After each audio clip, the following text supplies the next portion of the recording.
Good evening student. आप लोग कैसे हैं? आशा अच्छे होंगे और अपनी पढ़ाई अच्छी तरीके से कर रहे होंगे। आप सबका एक बार फिर हम आपके अपने चैनल प्रयाग एकेडमी में स्वागत करते हैं।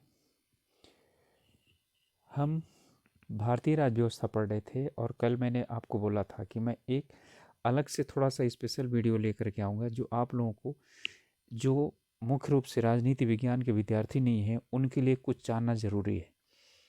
तो वो मैं आज आप लोगों को बताता हूँ और उनके विषय में समझाता हूँ। ये समझने के बाद आपको काफ़ी अच्छा इंटरेस्टिंग लगने लगेगा राजनीति विज्ञान पढ़ना, या कहिए कि संविधान पढ़ना। इसलिए थोड़ा सा जो है, यानी कि आज का वीडियो आप लोगों के लिए सिर्फ जानकारी प्रदान करने के लिए है। और यदि वो जानकारी आपको प्राप्त हो जाएगी तो वो आधारभूत जानकारी है और ये आपको भारतीय संविधान को समझने में बहुत ज़्यादा मदद करेगी। ठीक है, कई शब्दावलियाँ आज आपको क्लियर हो जाएंगी। सबसे पहले हम किसकी बात करते हैं? आज राज्य की बात करते हैं। आखिर राज्य है क्या चीज़? और जिसे, यानी राज्य अर्थात स्टेट, जिसे आप देश बोलते हैं, कंट्री बोलते हैं, उसे राज्य कहा जाता है। भारत में जो ये 28 या 29 जो राज्य हैं, ठीक है, अब तो वैसे 28 राज्य हैं, तो वास्तव में राज्य नहीं है, उन्हें इकाई राज्य बोला जाता है। तो ये इकाई राज्य हैं, ना कि ये राज्य हैं। राज्य आज क्या होता है आपको बिल्कुल स्पष्ट रूप से पता चल जाएगा। जिसे आप देश बोलते हो राज्य होता है। राज्य शब्द का सबसे पहले प्रयोग मैकियावली ने किया था। ठीक है, इसकी पुस्तक प्रिंस है। स्टेटी अर्थात स्टेट शब्द का प्रयोग इसने अपनी प्रिंस नामक पुस्तक में किया था। ठीक है, मैकियावली। और मैं आपको बता देता हूँ, भारत का मैकियावली किसे कहा जाता है? चाणक्य को कहा जाता है। अब आप समझ जाएंगे कि चाणक्य और मैकियावली दोनों बराबर हैं, तो इसका मतलब क्या चीज़ है? राज्य के विषय में जैसे चाणक्य ने लिखा है, उसी तरह से राज्य के विषय में किसने लिखा है? आपका मैकियावली ने लिखा है। फिर इसके बाद आता है राज्य के आवश्यक तत्व क्या होते हैं? सिर्फ 4 तत्व इसके आवश्यक हैं। 4 तत्व होंगे तभी जो है इसे राज्य कहा जाएगा। एक है निश्चित भूभाग, जिसे आप नक्शे में खींचते हैं, जैसे भारत का नक्शा है। दूसरी जनसंख्या, रहने वाली वहाँ पर जनसंख्या। तीसरी है सरकार। सरकार आप जानते हैं, केंद्र सरकार, राज्य सरकार है, जो भी है। लेकिन ये सभी चीज़ें, तीनों चीज़ें राज्यों के पास भी है नहीं, इकाई राज्यों के पास भी है। उत्तराखंड के पास भी, उत्तर प्रदेश के पास है, बिहार के पास भी है। लेकिन चौथी चीज़ जो है, ये संप्रभुता या प्रभुसत्ता या सावरेंटी, जिसका अर्थ होता है सर्वोच्चता, अर्थात ऐसी सत्ता जो किसी और की आज्ञा मानने के लिए बाध्य ना हो, उसे बोलते हैं संप्रभुता या प्रभुसत्ता, सावरेंटी। तो ये उत्तराखंड सरकार के पास नहीं है, बिहार सरकार के पास नहीं है, और उत्तर प्रदेश सरकार के पास नहीं है। जब केंद्र सरकार चाहे तो इन्हें क्या कर सकती है? हटा सकती है। ठीक है, इनके उसमें बदलाव कर सकती है। ठीक है, तो संप्रभुता की जो खासियत होती है वो ये चीज़ है, ये दिया नहीं जा सकता किसी को, सर्वोच्च होता है। ठीक है, एक होता है। और कहाँ है ये स्पष्ट रूप से बताया जा सकता है। तो भारत की संप्रभुता किस में निर्भर है? भारतीय जनता में निर्भर है। निहित है, आपको ये पता होना चाहिए। भारतीय जनता संप्रभु है। भारतीय जनता ही, यानी कि भारत को क्या बनाती है? एक राज्य बनाती है। ठीक है, समझ में आ गया संप्रभुता क्या है? ठीक है, सर्वोच्च शक्ति है जो किसी और के द्वारा क्या नहीं है? शासित ना हो, उसी को क्या कहा जाता है? संप्रभुता कहा जाता है। ये सर्वोच्च सत्ता होती है। और संप्रभुता शब्द का जन्मदाता कौन कहा जाता है? जीन बोंदा कहा जाता है। आप समझ में आ गया आपको? तो राज्य वो होता है जिसके 4 आवश्यक तत्व हैं, और सबसे आवश्यक तत्व क्या होता है? उस संप्रभुता होती है, प्रभुसत्ता होती है। ओके, अब राज्य समझ में आ गया होगा आपको। अब मैं आपको बताता हूँ कि शासन कितने प्रकार का होता है और किन किन आधारों पर उनका नाम दिया जाता है और उनकी खासियत क्या होती है।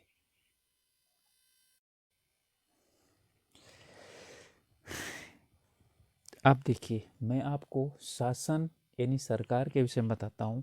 सरकार या शासन या देश या संविधान सब एक ही बात है, किस प्रकार का है या किस प्रकार से चलता है।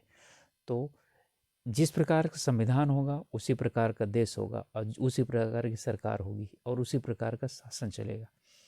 ठीक है, तो ये सब एक दूसरे के पर्यायवाची आप समझ सकते हैं। ठीक है, इसलिए हमने जब प्रस्तावना में पढ़ा था तो क्या था, संविधान की प्रस्तावना थी, लेकिन उसे कहा गया था भारत ऐसा बनेगा, और ऐसा बनेगा मतलब सरकार ऐसा भारत में शासन चलाएगी। चलिए मैं अब आपको बताता हूँ कि शासन या सरकार कितने प्रकार के होते हैं। इसमें है शक्तियों के विभाजन के अनुसार, अर्थात शक्तियों का विभाजन हुआ है अथवा नहीं हुआ है, इसके आधार पर ये दो प्रकार की होती है, एकात्मक शासन व्यवस्था और संघात्मक शासन व्यवस्था। जहाँ पर शक्तियों का विभाजन नहीं होता है, यानी कि शक्ति एक जगह निहित होती है, वहाँ एकात्मक शासन होता है। यहाँ पर एक ही सरकार पूरे देश के लिए कार्य करती है, एक से अधिक सरकारें नहीं होती हैं। तो यहाँ शक्ति क्या होती है, एक स्थान पर निहित होती है। जैसे ब्रिटेन में और नेपाल में, पूरे ब्रिटेन में आपको कोई राज्य नहीं मिलेगा, यानी प्रदेश कोई नहीं मिलेगा, जिसे आप प्रदेश बोलते हैं ना, तो प्रदेश कोई नहीं मिलेगा। लेकिन नेपाल में भी प्रदेश कोई नहीं है, सिर्फ एक जगह से शासन चलता है। जैसे भारत में पूरे यानी कि देश को क्या कर दिया जाए, प्रदेश सभी खत्म कर दिया जाए, दिल्ली से सिर्फ शासन चले, तो एकात्मक शासन व्यवस्था हो जाएगी। समझ में आ गया होगा। इसके बाद जब शक्तियों का बंटवारा हो जाता है, ठीक है, तो उसे संघात्मक शासन व्यवस्था कहते हैं। फेडरल गवर्नमेंट, ठीक है, ये यूनिटरी गवर्नमेंट है जिसमें दो या अधिक सरकारें होती हैं। ठीक है, अब आप जानते हैं शक्तियों का बंटवारा भारत में 3 स्थानों पर है। संघ के स्थान पर केंद्र है, राज्य यानी प्रदेश और स्थानीय शासन अपने आप में क्या चीज़ है, स्वतंत्र हैं। तो संघ में या राज्य में नहीं, दो या दो से अधिक भागों में क्या होता है, जब शक्तियों का बंटवारा होता है तो उसे संघीय शासन व्यवस्था कहा जाता है। समझ में आया। अब जैसे अमेरिका है, तो अमेरिका में 50 राज्य हैं, यानी 50 प्रदेश हैं। भारत में 28 प्रदेश हैं, 8 केंद्र शासित प्रदेश हैं। इसी तरह से स्विट्जरलैंड में, ठीक है, स्विट्जरलैंड में प्रदेशों को कैंटन बोला जाता है, कैंटन। तो स्विट्जरलैंड में जो कैंटनों की संख्या है वो 7 है। ठीक है, और कुछ छोटे कैंटन है, जैसे हमारे यहाँ केंद्र शासित प्रदेश है तो वहाँ अर्ध कैंटन है, तो वहाँ अर्ध कैंटन 5 है। ठीक है, जिनमें 3 अर्ध कैंटन में प्रत्यक्ष प्रजातंत्र चलता है। ठीक है, कभी जब प्रजातंत्र पढ़ाऊंगा तो बता दूंगा प्रत्यक्ष प्रजातंत्र क्या होता है। तो समझ में आया। एकात्मक यानी शक्तियों के विभाजन के अनुसार शक्ति विभाजित ना हो, एक जगह शासन चले, सिर्फ एक सरकार हो, प्रदेश सरकार ना हो, तो एकात्मक शासन ब्रिटेन में, नेपाल में। और जब यहाँ श्रीलंका में भी ऐसा ही है। जब संघात्मक शासन यानी कि शक्ति कई जगहों में बटी हुई हो, तो उसे यानी यहाँ उस देश में 2 या 2 से अधिक सरकारें पाई जाएंगी। ठीक है, जैसे भारत में संघ सरकार केंद्र में दिल्ली में चलती है, राज्य सरकारें 28 सरकारें हैं। ठीक है, स्थानीय सरकारें सब जगह ग्राम पंचायतें हैं। ठीक है, नगर निगम है। तो इस शक्तियों का बंटवारा है, अपने अपने स्तर पर ये स्वतंत्र होते हैं कार्य करने के लिए, इनमें कोई एक दूसरे के कार्य में हस्तक्षेप नहीं करता है।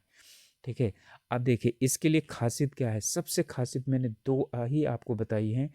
एक तो इसके लिए लिखित संविधान, यानी कौन बताएगा, ठीक है, कि संघात्मक शासन में, ठीक है, लिखित संविधान होना जरूरी है। इसके लिए लिखित संविधान होना आवश्यक नहीं है।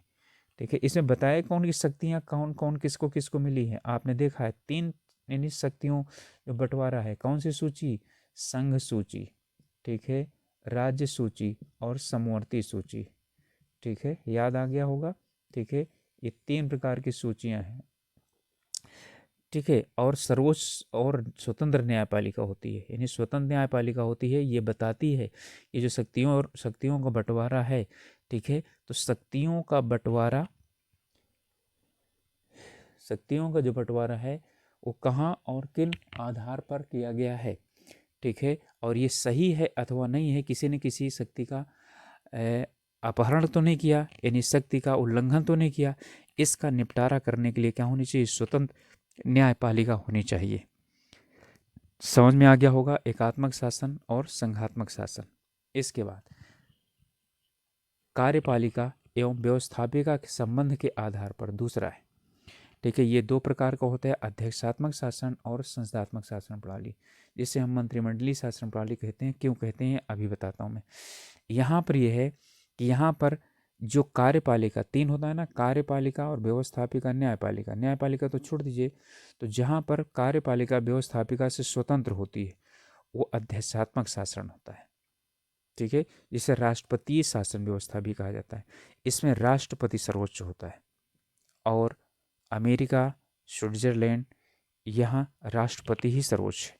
तो आप समझ रहे होंगे कि जो राष्ट्रपति है वो अमेरिका का इतना शक्तिशाली क्यों है, क्योंकि उस पर किसी प्रकार का कोई बंधन नहीं है। एक बार वो निर्वाचित हो गया तो 4 वर्ष तक के लिए वो हर एक कार्य करने के लिए स्वतंत्र होता है, ठीक है। अब आता है संसदीय शासन प्रणाली, जिसमें कार्यपालिका संसद का ही अंग होती है, ठीक है, यानी कि जो व्यवस्थापिका होती है, जैसे आप देखते हैं कि भारत में लोकसभा और दूसरी क्या चीज़ है, राज्यसभा है। तो जो मंत्री बनते हैं वो लोकसभा और राज्यसभा इन्हीं दोनों से बनते हैं, ठीक है। और जैसे ही लोकसभा से, यानी लोकसभा में जब तक उसी जिस दल का बहुमत होता है उसी की सरकार होती है, ठीक है। यहाँ किसी का कोई मतलब नहीं है, सिर्फ राष्ट्रपति अलग से चुना जाता है, एक बार निर्वाचित तो कोई इन्हीं फर्क नहीं, 4 साल तक के लिए।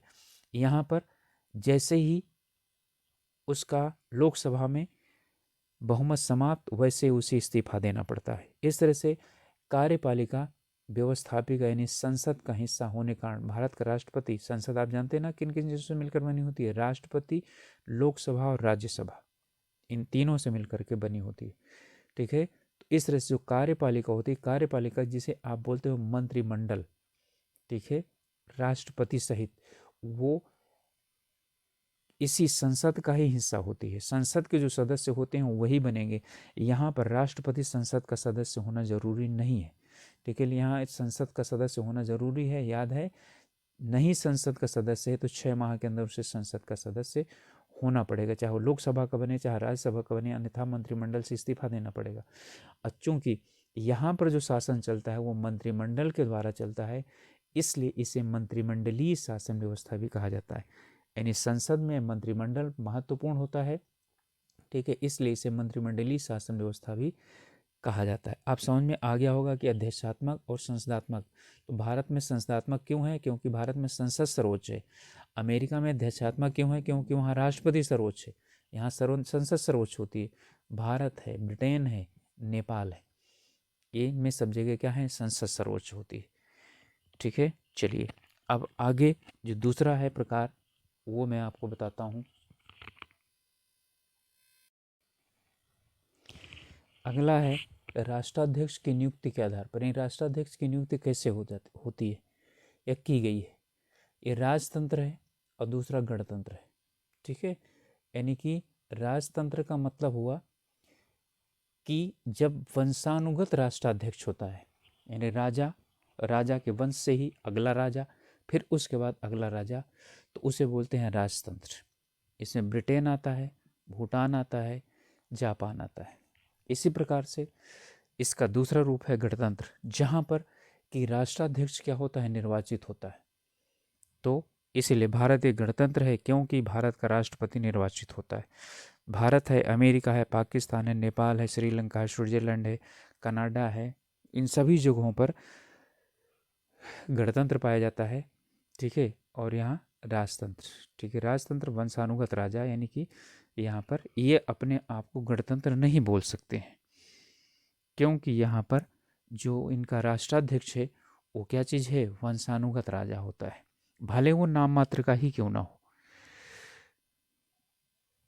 इसके बाद आता है व्यक्तियों की संख्या के आधार पर या किस नियत से शासन किया जा रहा है, इसके आधार पर 3 प्रकार का होता है, राजतंत्रात्मक, निरंकुश और प्रजातंत्र या जनतंत्र। तो राजतंत्रात्मक का मतलब हुआ जिसमें राजा ही होता है प्रधान, सब कुछ वही करता है, उसके अलावा और कुछ नहीं होता। कुछ अफ्रीकी देश हैं, वैसे तो ये राजतंत्रात्मक शासन व्यवस्था क्या चीज़ हो गई है, लगभग ख़त्म हो गई है। ठीक है, जो राजतंत्रात्मक हैं वो भी क्या हो गए हैं, प्रजातंत्र बन गए हैं। लेकिन कई अफ्रीकी देश अभी भी हैं जो राजतंत्र देश हैं, यानी वहाँ राजा ही शासन करता है। फिर इसके बाद आता है निरंकुश तंत्र। निरंकुश तंत्र का मतलब होता है जिसमें राजा यानी कि जो व्यक्ति होता है, ठीक है, या व्यक्तियों का समूह होता है, वो अपने ही हित के लिए शासन करता है, उससे लोगों से कोई मतलब नहीं होता। जैसे उत्तर कोरिया का किम ओन जोंग, ठीक है, आप लोगों को पता है, ठीक है, तो वो निरंकुश शासक है। और भी कई हैं इसी तरह से, प्रजातंत्र, जनतंत्र, यानी जन अब्राहम लिंकन ने कहा था जनता का, जो जनता का, ठीक है, जनता के द्वारा, ठीक है, और जनता के लिए शासन होता है, ठीक है, इसी को ही क्या कहा जाता है, जनतंत्र या प्रजातंत्र, लोकतंत्र कहा जाता है। भारत, अमेरिका, कनाडा, ब्रिटेन, इन सभी जगहों पर क्या है, प्रजातंत्र है। इसके बाद आता है अर्थव्यवस्था के आधार पर, यानी कि उस देश की अर्थव्यवस्था कैसी है इसके आधार पर भी इनका शासन का, सरकारों का, संविधान का, देश का बंटवारा होता है। तो इस समय वर्तमान में मुख्य दो ही हैं, उदारवादी और मार्क्सवादी। उदारवादी का मतलब होता है जिसमें लोगों के कारोबार में या अर्थव्यवस्था में, यानी देश की अर्थव्यवस्था में राज्य अर्थात सरकार का कम से कम हस्तक्षेप होता है, उसे कहा जाता है उदारवादी, लिबरल। ठीक है, तो उदारवादी व्यवस्था भारत में, ब्रिटेन में, अमेरिका में पाई जाती है। ठीक है, इसी तरह से मार्क्सवादी, तो मार्क्सवादी जो मार्क्स के नियमों का पालन करते हैं, ये बोलते हैं कि समाज का यानी कि राज्य का जो है वो पूरा हस्तक्षेप होना चाहिए आर्थिक गतिविधियों पर। ठीक है, तो जहाँ पर आर्थिक गतिविधियों पर हस्तक्षेप किसका हो, राज्य का हो, यानी सरकार का पूरी तरह से हो, वो मार्क्सवादी शासन व्यवस्था कहा जाता है। जैसे वर्तमान में इसका उदाहरण है चीन। तो आप लोगों को, मुझे ऐसा लगता है कि ये समझ में आ गया हो सभी चीज़ें कि अब गणतंत्र किसे कहा जाता है, प्रजातंत्र किसे कहा जाता है, राजतंत्र किसे कहा जाता है, उदारवाद किसे कहा जाता है, मार्क्सवाद किसे कहा जाता है, ठीक है, संघात्मक किसे कहा जाता है, एकात्मक किसे कहा जाता है, अध्यात्मक किसे कहा जाता है, संसदात्मक किसे कहा जाता है, मंत्रिमंडलीय शासन व्यवस्था किसे कहा जाता है। ये सभी चीज़ें आप लोगों को समझ में आ गई होंगी। और अब आ गया हो और नहीं आया हो तो बताइए, फिर से एक बार दो बार आप इसे देख लीजिएगा, सिर्फ और सिर्फ देखते चले जाइएगा, हो गया, आपको अच्छी तरीके से समझ में आ जाएगा। मैंने कोशिश यही की है। अब आपको भारतीय संविधान में आगे क्या है इसे समझने में बहुत सरलता होगी, क्योंकि इन शब्दों से आप क्या हो चुके हैं, अब अच्छी तरह से परिचित हो चुके हैं। तो स्टूडेंट्स, आप लोगों को अच्छा लगा है वीडियो तो आप लोग इसे लाइक कीजिए और सब्सक्राइब कीजिए, और आप लोग दूसरे लोगों को भी रिकमेंड कीजिए, इसे बताइए या उनको भेजिए कि वो क्या चीज़ करें, इनको यानी कि इस चैनल को देखें। और यदि इसमें कुछ आप लोगों को अलग से मिल रहा हो तो ज़रूर दूसरों को भी सूचना देने की कोशिश कीजिए। और मैं कोशिश यही करता हूँ कि आप लोगों को कुछ अलग सा दूँ।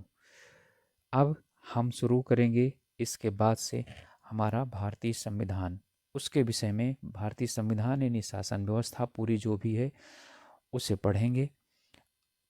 अब इसके बाद से सबसे पहले हम शुरुआत करेंगे उसके यानी संविधान के भाग, उसकी अनुसूचियाँ, अनुसूचियों को याद कैसे करें, उसके बाद आगे चलते हुए पूरा संविधान को पढ़ेंगे।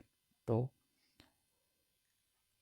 आप लोग अपना ध्यान रखिए, पढ़ाई कीजिए, अपने परिवार का ध्यान रखिए और अपने आसपास के लोगों का भी ध्यान रखिए और मेहनत कीजिए, सफलता की ओर बढ़िए।